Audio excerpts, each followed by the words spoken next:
Hello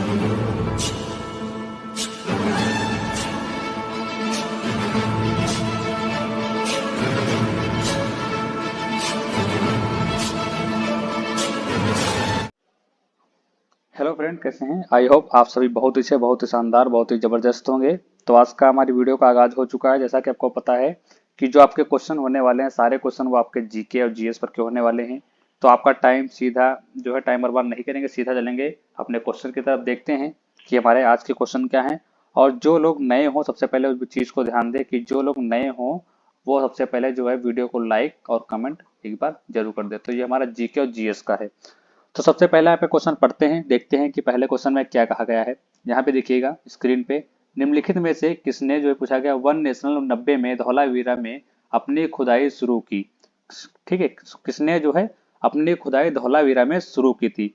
तो option आप सभी के सामने है, इसका कौन सा सही हो जाएगा सभी लोग बताएं। तो इसका जो हमारा राइट आंसर है वो क्या हो जाएगा, जो है हमारा RS बिष्ट ने जो है धौलावीरा की खुदाई शुरू की थी। कब शुरू की थी? तो 1990 ईस्वी में जो है शुरू की थी। आगे देखते हैं इसके बारे में, एक दो जो हम मेन पॉइंट इसके जो हैं उनको नोट करके यहाँ पे हम जो है अपने जो है पुस्तिका में उसमें नोट कर लेंगे। वो क्या है, तो यहाँ पे देखिए कि धौलावीरा की खुदाई जो है कौन करता है। जब धौलावीरा की बात हो रही थी तो धौलावीरा की जो है खुदाई कौन करता है, तो हमारे करते हैं RS बिष्ट करते हैं। ठीक है, अब पूछा जाए सन यदि कब करते हैं, तो वो हमारे जो है 1990 में करते हैं। ठीक है, जहाँ और यह जो है जलाशय प्रणाली के लिए जानी जाती थी। जो धौलावीरा यह हमारा स्थान है, यह प्रणाली हमारी किस लिए जानी जाती थी, तो यह हमारी जलाशय के लिए जानी जाती थी। ऐसे इसको हम याद कर ले, जलाशय, जलाशय प्रणाली के लिए यह जानी जाती थी। किसके लिए जानी जाती थी? जलाशय प्रणाली के लिए यह जानी जाती थी। और इसमें ऑप्शन में दिया था, ठीक है, ऑप्शन में यहाँ पे बाकी दिए हैं वो हमारे रॉन्ग हो जाएंगे। और एक स्थान पड़ता है आपका बनावली। ठीक है, ठीक है, और आपका बना वली या बनवली भी लिख के आ जाता है। ठीक है, ये आपका स्थान पड़ता है। तो यह स्थान आपका कहाँ पड़ेगा? यह आपका हरियाणा में पड़ेगा। कहाँ पड़ेगा? यह आपका जो है हरियाणा में, यह आपका स्थान कहाँ पड़ेगा? हरियाणा में पड़ेगा। और धौलावीरा की अगर बात करें तो आपका यह स्थान कहाँ पड़ता है, तो यह स्थान आपका धौलावीरा जो है यह स्थान आपका गुजरात में पड़ता है। और बनावली जो आपका स्थान है यह आपका कहाँ पड़ेगा? यह आपका जो है हरियाणा में पड़ेगा। और यदि पूछें कि बनावली स्थान जो है ये भी जो है हमारा जो है बहुत ही इंपॉर्टेंट रहता है। इसकी खोज कब होती है? तो इसकी खोज जो है 1974 में होती है। और 1990 में किसकी खोज होती है? तो अभी आपने ऊपर पढ़ा था धौलावीरा की खोज 1990 में होती है और बनावली की खोज 1974 ईस्वी में होती है। कौन करता है? तो भाई यही करते हैं हमारे RS बिष्ट हमारे ही खोज करते हैं। केवल हमारा स्थान चेंज हो जाएगा। ये हमारा धौलावीरा है जो कहाँ पड़ता है? गुजरात में पड़ता है। ये हमारा बनावली है जो कहाँ पड़ता है? ये आपका हरियाणा में पड़ता है। और एक स्थान पड़ता है जो कि बहुत ही महत्वपूर्ण है, बहुत ही महत्वपूर्ण है। वो स्थान आपका है लोथल। लोथल, तो लोथल की खुदाई कब होती है? तो लोथल की खुदाई 1953 में होती है। यानी सबसे पहले लोथल की खोज होती है यहाँ पर। इन तीनों में से सबसे पहले लोथल की खोज होती है 1953 में। फिर 1974 में खोज होती है बनावली की। फिर 1990 में खोज किसकी होती है? तो धौलावीरा की होती है। तो लोथल जो आपका है वो 1953 में SR राव द्वारा खोजा गया था। इसको जो किसने खोजा था? तो आपके SR राव जो है वो उन्होंने इसकी जो है खोज की थी। SR राव ने जो है खोज की थी। कब की थी? तो 1953 में जो इसकी खोज की थी। अगला क्वेश्चन देखते हैं, बहुत ही महत्वपूर्ण क्वेश्चन है। रूमी दरवाजा कहाँ स्थित है? सभी लोग बताएं इसका राइट आंसर क्या हो जाएगा। सभी जितने लोग वीडियो को देख रहे हैं सभी लोग इसका आंसर कमेंट बॉक्स में जरूर दें। रूमी दरवाजा कहाँ स्थित है? तो आपका पहला ऑप्शन है आगरा, ग्वालियर, भोपाल, लखनऊ। तो इसका आपका राइट आंसर क्या हो जाएगा? तो इसका राइट आंसर हो जाएगा आपका लखनऊ में स्थित है। जो आपका रूमी दरवाजा जो है ये आपका कहाँ है? यह हमारा कहाँ है? तो यह हमारा लखनऊ में है। कहाँ है? यह हमारा लखनऊ में है। यदि इसकी जो है फीट में लंबा पूछा है कितना है, यह दरवाजा कितना लंबा है। ठीक है, अगर जो पूछ जाती है कि इसकी लंबाई कितनी है या लंबा कितना है, तो आपको कितना बताना है? 60 फीट बताना है।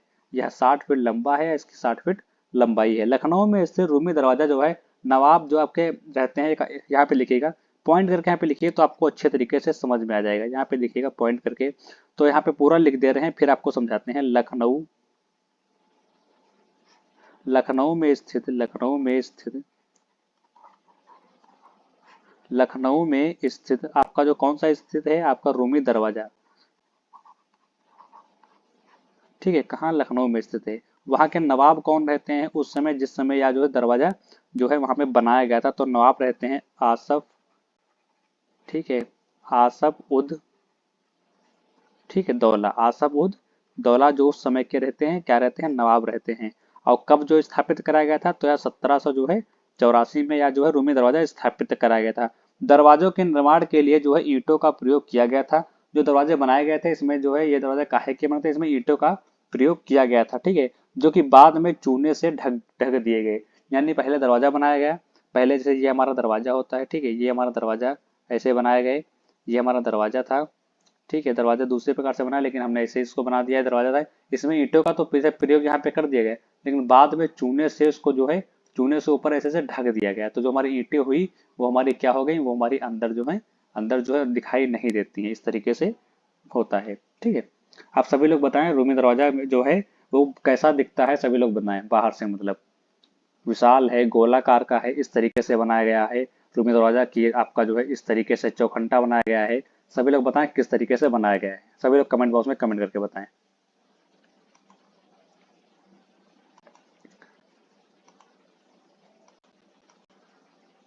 आगे देखते हैं क्वेश्चन।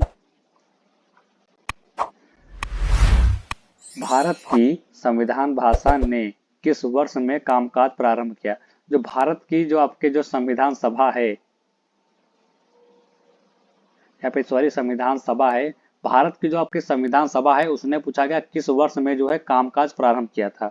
ऑप्शन यहाँ पे दिए हैं 1945, 1946, 1947 और 1948। तो यहाँ पे देखिएगा, जो आपके भारत की जो है जो संविधान जो है सभा है उसने जो है 1946 में जो है क्या किया था, 1946 में जो है कार्यभार जो है यानी काम काज जो है प्रारंभ कर दिया था। ठीक है, संविधान सभा की बैठक कब होती है तो पूछा जाए, यहाँ पे भी देखिए कि इसकी बैठक कब हुई, इसकी बैठक कब हुई, तो यहाँ पे दिखेगा 9 दिसंबर, 9 दिसंबर 1946 को जो है इसकी बैठक आयोजित की गई थी। संविधान सभा का गठन कब होता है, यदि गठन पूछा जाता है, यदि गठन पूछा जाता है तो डेट आपकी क्या हो जाएगी, 16 मई हो जाएगी। 16 मई 1946 आपका जो है सन जो है वही रहेगा, केवल डेट बदल दी जाएगी। 1946 को कैबिनेट मिशन योजना के अंतर्गत यह जो है किया जाता है। इसकी जो का गठन किसके अंतर्गत किया जाता है, तो कैबिनेट मिशन के अंतर्गत किया जाता है। कब किया जाता है, तो 16 मई 1946 को किया जाता है। अगला क्वेश्चन देखते हैं। पहला सार्क जो है शिखर सम्मेलन किस वर्ष हुआ था, पूछा गया है। पहला सार्क शिखर सम्मेलन किस वर्ष हुआ था, वो डेट आपको बतानी है। जब आपका सार्क शिखर सम्मेलन हुआ था तो डेट यहाँ पे 1985, 1992, 1972, 1990। तो इसकी डेट हमारी क्या जो बिल्कुल राइट है वो हमारी हो जाएगी 1985। क्या है, 1985 है। और इसमें जो दिन मतलब जो आपकी डेट होती है यानी मंथली में डेट होती है उसमें बड़ा कंफ्यूजन रहता है।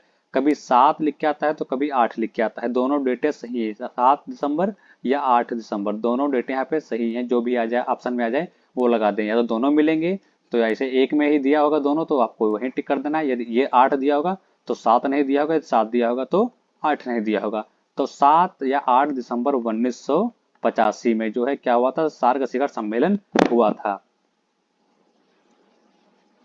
और यह जो है शिखर सम्मेलन कहाँ आयोजित किया गया था तो पूछा जाता है, तो आपको यह बताना कि यह जो आपका सार्क शिखर सम्मेलन है यह ढाका और बांग्लादेश में जो है 7 या 8, यहाँ पे दिखेगा कौन कौन से देश रहते हैं, ढाका और आपका रहता है बांग्लादेश।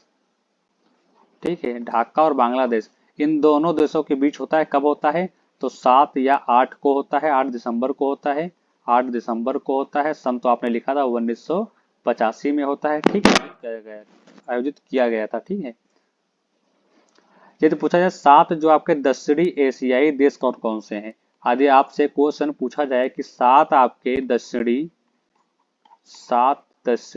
जो है एशियाई एशियाई देश या देशों के नाम बताओ, या देशों के नाम बताओ, तो उनका आपका जो है आंसर क्या हो जाएगा, सभी लोग कमेंट बॉक्स में जल्दी से कमेंट करके बताएं। तो देखिए यहाँ पे पहला आपका क्या हो जाएगा, पहला आपका हो जाएगा मालदीव, जो कि कहाँ है, जो कि जो है दक्षिणी एशियाई में पड़ता है आपका मालदीव। और दूसरा आपका हो जाएगा भारत।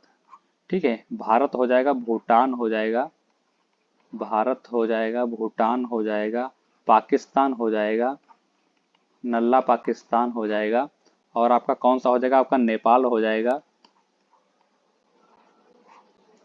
नेपाल हो जाएगा, और आपका बांग्लादेश हो जाएगा, और आपका लास्ट कौन सा रहेगा, लास्ट आपके रहेगा श्रीलंका। श्रीलंका हो जाएगा। कितने हो गए, 1 2 3 4 5 6 7, ये आपके 7 हो गए। ठीक है, ये हमारे रहते हैं जो हमारे दक्षिणी एशियाई देश रहते हैं, 7 देश हो जाते हैं। ठीक है, इसको ध्यान रखिएगा विशेष रूप से। अगला क्वेश्चन देखते हैं, तो इसका आपका राइट आंसर क्या हो जाएगा। इसका आपका राइट आंसर हो जाएगा 1985 में जो है सार्क शिखर सम्मेलन हुआ था। आगे देखते हैं। वैदिक युग में एक चरण में राजा को जो है गोपति कहा जाता था। ठीक है, क्या राजा को क्या कहते थे, गोपति कहते थे। तो गोपति का मतलब पूछा जाए, इसके मतलब में क्या होता है, तो ब्रह्मांड का स्वामी होता है, जनता का स्वामी होता है, भूमि का स्वामी होता है, गायों का जो है स्वामी होता है। तो गोपति, गोपति का मतलब ये है कि गायों का जो स्वामी होता है, इसको हम गोपति कह सकते हैं। तो ये हमारा लास्ट वाला ऑप्शन सही हो जाएगा, यानी गायों का जो स्वामी होता है उसको हम क्या कहते हैं, उसको हम गोपति कहते हैं। तो यानी हमारा ये जो लास्ट में दिया हुआ है ये हमारा राइट हो जाएगा। अगले अगले क्वेश्चन की तरफ चलते हैं। किस युद्ध में जो है अहमद शाह अब्दाली ने मराठाओं को हराया था।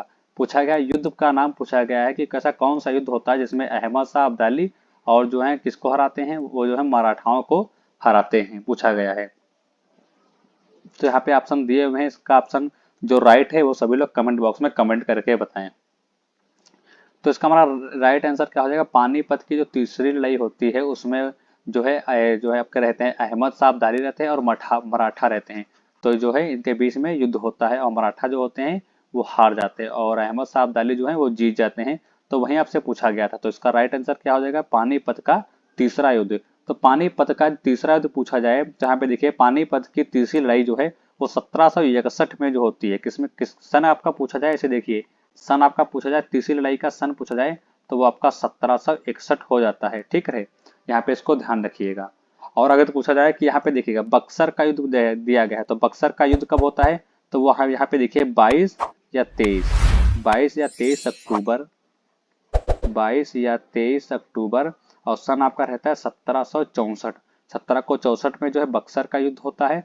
और खानवा का यदि पूछा जाता है तो इसको भी ध्यान रखिएगा, जब बात आ जाती है तो खानवा के बारे में, जो खानवा का युद्ध है बहुत ही फेमस रहता है, इसके बारे में भी हम चर्चा कर लेंगे। तो 16 मार्च जो है 1527 में किसका होता है, खानवा का युद्ध होता है। ठीक है, और यहाँ पे इसके बारे में एक दो पॉइंट है पे देखिए, ये आपका खानवा का हो गया। तो खानवा का युद्ध जो आपका है वो 16 मार्च जो है 1527 को आगरा से जो है, आगरा से 35 किलोमीटर दूर, कहाँ से, आगरा से, आगरा से कितना, 35 किलोमीटर दूर, आगरा से 35 किलोमीटर दूर जो है खानवा गांव में जो है बाबर एवं मेवाड़ के राणा सांगा के मध्य लड़ा गया था। तो खानवा का युद्ध किसके किसके मध्य होता है, तो आपका जो खानवा का युद्ध है वो आपका किसके किसके बीच होता है, तो बाबर के बीच होता है। क्योंकि बाबर की एंट्री जो भारत में है वो 1526 ईस्वी में पानीपत के प्रथम युद्ध में हो जाती है। ठीक है, और ये कब होता है, ये जो है अगले वर्ष होता है, 26 में एंट्री होती है और 27 में जो है खानवा का युद्ध हो जाता है। तो बाबर रहता है और कौन रहता है खानवा के युद्ध में, और आपका रहते हैं राणा और सांगा, राणा सांगा जो आपके रहते हैं खानवा के युद्ध में। ठीक है, तो यहाँ पे ये आपका क्लियर हो गया। आगे देखते हैं। भारत के संविधान का निम्नलिखित में से कौन सा अनुच्छेद राष्ट्रपति द्वारा शपथ या प्रतिज्ञा से संबंधित है। ठीक है, बहुत ही अच्छा क्वेश्चन है, पूछा गया है कि भारत के, यहाँ पे देखिए भारत के संविधान का निम्नलिखित में से कौन सा अनुच्छेद राष्ट्रपति द्वारा शपथ या प्रतिज्ञा से संबंधित है। तो अनुच्छेद 57 ऑप्शन में दिया हुआ है, अनुच्छेद 54, अनुच्छेद 60, अनुच्छेद 66। तो ये इसका राइट आंसर क्या हो जाएगा, अनुच्छेद 57। अनुच्छेद 57 में जो बताया गया है या उसमें लिखा है कि राष्ट्रपति द्वारा जो है शपथ या प्रतिज्ञा के बारे में उसमें जो है चर्चा की गई है। तो इसका राइट आंसर क्या हो जाएगा, इसका राइट आंसर आपका जो है अनुच्छेद जो है 67 हो जाएगा। यदि आर्टिकल हम यानी अनुच्छेद हम बात करें अनुच्छेद 52 की, अनुच्छेद 52 की बात करें तो अनुच्छेद 52 में जो है भारत का राष्ट्रपति, अनुच्छेद 52 में क्या है, तो भारत का राष्ट्रपति। ठीक है, यदि हम 53 में पूछें तो 53 में क्या है, तो राष्ट्रपति, अनुच्छेद 53 में क्या है, तो राष्ट्रपति की कार्यकारी शक्तियां जो हैं वो किसमें है, वो अनुच्छेद जो है 53 में है। यदि अनुच्छेद 54 आपसे पूछा जाता है तो यहाँ पे सारे जितने हैं उतने हम यहाँ पे आसपास के पढ़ लेंगे। तो अनुच्छेद जो है 54 में क्या है, तो राष्ट्रपति के का जो है चुनाव, राष्ट्रपति का, किसका, राष्ट्रपति का चुनाव, राष्ट्रपति का चुनाव, राष्ट्रपति का चुनाव। और 54 55 में क्या है, 55 में देखिएगा यहाँ पे, तो राष्ट्रपति, 55 में आपका है राष्ट्रपति के चुनाव का तरीका, राष्ट्रपति के चुनाव का, चुनाव का तरीका। तो 55 में क्या था, राष्ट्रपति के चुनाव का तरीका। अब बात करते हैं आर्टिकल नंबर जो है 56 की। तो 56 में क्या है, कार्यकाल राष्ट्रपति का, यानी राष्ट्रपति का कार्यकाल कितने वर्ष का होता है, तो वहीं पूछा गया है कार्यकाल, वो भी किसका, तो वो भी राष्ट्रपति का, राष्ट्रपति, राष्ट्रपति का। और 57 में क्या है, 57 में क्या है, तो 57 में है राष्ट्रपति जो है वो पुनर्निर्वाचित जो है होने की योग्यता। क्या है, राष्ट्रपति जो आपका है वो क्या है, पुनर्निर्वाचित, ठीक है, पुनर्निर्वाचित होने की योग्यता। और यदि बात करें 58 की, यदि बात करें हम आर्टिकल जो है 58 की, तो 58 में कहा गया कि राष्ट्रपति के चुनाव लड़ने की योग्यता, जो आपका राष्ट्रपति है, जो आपका राष्ट्रपति है उसके क्या है, उसके चुनाव, राष्ट्रपति के चुनाव लड़ने की, राष्ट्रपति का चुनाव लड़ने की क्या है, योग्यता, क्या है, योग्यता। राष्ट्रपति का जो चुनाव है उसको लड़ने की क्या है, योग्यता है, ठीक है। यदि 62 में पूछा जाए तो राष्ट्रपति पद के लिए जो है शर्तें हैं वो या किसमें है, वो आपके जो है 62 में रखी गई हैं। यदि 62 में हम पूछें तो 62 में क्या है, राष्ट्रपति, राष्ट्रपति पद के लिए शर्तें, राष्ट्रपति पद के लिए, राष्ट्रपति पद के लिए शर्तें, ठीक है, ये आपका रहता है 62 में। यदि 60 की बात करें हम, तो 60 की यदि बात करें तो 60 में क्या होता है, जो आपका राष्ट्रपति होता है, जो आपका राष्ट्रपति होता है, 60 में क्या होता है, जो आपका राष्ट्रपति द्वारा शपथ या प्रतिज्ञा, राष्ट्रपति द्वारा, राष्ट्रपति द्वारा शपथ या प्रतिज्ञा, ये आपका जो है 60 में रहता है, ठीक है। तो ये आपके यहाँ पे कुछ हो जाते हैं, उनको फिर से एक बार हम जो यहाँ पे देख लेंगे कि हमने ऊपर क्या पढ़ा था। तो क्वेश्चन हमारा था कि भारत के संविधान जो है का निम्नलिखित में से कौन से अनुच्छेद में जो है वर्णन किया गया है, किसका, तो राष्ट्रपति द्वारा जो है शपथ या प्रतिज्ञा का जो है वर्णन किया गया है। तो यहाँ पे देखिए जो है आपके अनुच्छेद 52 में क्या है, तो भारत का जो है राष्ट्रपति, अनुच्छेद 52 में कहा गया है। 53 में क्या है, तो 53 में कहा गया था कि राष्ट्रपति की जो है कार्यकारी शक्तियां, जो 54 में क्या कहा गया है, 54 में राष्ट्रपति का चुनाव है, 55 में राष्ट्रपति के चुनाव के तरीके हैं, 56 में क्या है, जो आपका कार्यकाल राष्ट्रपति का है, और जो 57 में क्या है, तो पुनर्निर्वाचित योग्यता है, ठीक है। और 58 में क्या है, तो राष्ट्रपति के चुनाव लड़ने की योग्यता है। और 59 में क्या, राष्ट्रपति पद के लिए शर्तें हैं। और 60 में क्या, राष्ट्रपति द्वारा शपथ या प्रतिज्ञा आपका किस में है, तो वो आपका 60 में है। फॉर्म इसका क्या हो जाएगा आपका, जो है GNI, तो इस तरीके से भी लिखा जा सकता है, GN और I का जो है संक्षिप्त रूप पूछा जाए तो जो है सकल राष्ट्रीय आय, सकल राष्ट्रीय आय, यानी तीसरा आपका जो है वो आपका राइट हो जाएगा, ठीक है। सकल राष्ट्रीय आय किसका है, तो आपका जो है वो है GNI का है, ठीक है। और अगला क्वेश्चन है आपका, अगला क्वेश्चन पूछा गया है कि फिल्म शतरंज के खिलाड़ी एक छोटी कहानी पर आधारित है। ये तो आप सभी ने जो है पढ़ा होगा कि फिल्म आपके है, फिल्म का नाम क्या है, शतरंज के खिलाड़ी। वो मतलब छोटी एक जो है कहानी पर आधारित है, उसको किसने लिखा है, तो उसको लिखा है हमारे मुंशी प्रेमचंद ने। उसको किसने लिखा था, मुंशी प्रेमचंद ने जो है लिखा था। वो भी कब लिखा था, तो वो भी जो है 1924 में इसको जो है लिखा था मुंशी प्रेमचंद्र जी ने। अगला क्वेश्चन देखते हैं। अगला क्वेश्चन है राष्ट्रीय राजमार्ग, राष्ट्रीय राजमार्ग संख्या 7 को जोड़ता है।